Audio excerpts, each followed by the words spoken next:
बच्चों, let's read the question. The question says, which of the following hydrides has the lowest boiling point? Option A H2O, option B H2S, option C H2SC, option D H2TE. First of all, let us check the key concept of the question.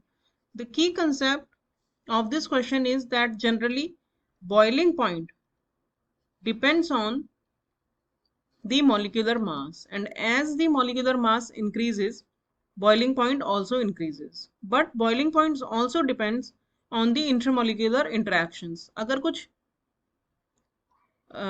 Strong intermolecular interactions present हैं molecules के बीच में, तो उस वाले case में वो boiling point ज़्यादा हो जाता है. तो अब अगर हम इस क्वेश्चन का कंप्लीट सॉल्यूशन देखें तो ग्रुप में जो ये एलिमेंट्स हैं वो इस तरह से होते हैं: ऑक्सीजन, सल्फर, सेलेनियम और टेलुरियम. और down the group we all know that molecular mass increases.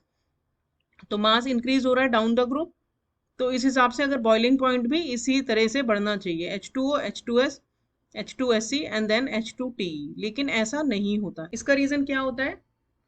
जो H2O है ये अबनॉर्मल बिहेवियर दिखाता है. इसका रीजन ये होता है कि जो H2O है उसके बीच में मॉलिक्यूल्स में हाइड्रोजन बॉन्डिंग होती है.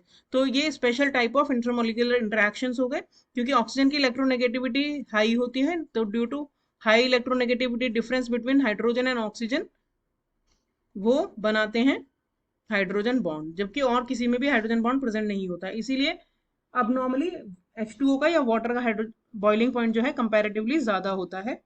तो अगर हम देखें इनका, तो H2O का बॉइलिंग पॉइंट होता है 100 डिग्री सेंटीग्रेड, H2S का होता है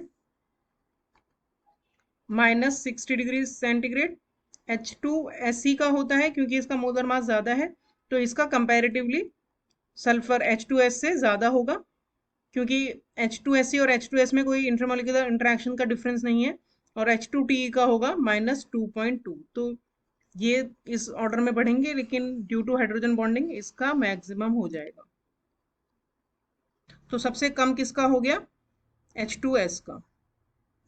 तो हमारा करेक्ट आंसर है option B. Hope you understood the solution well. Thank you.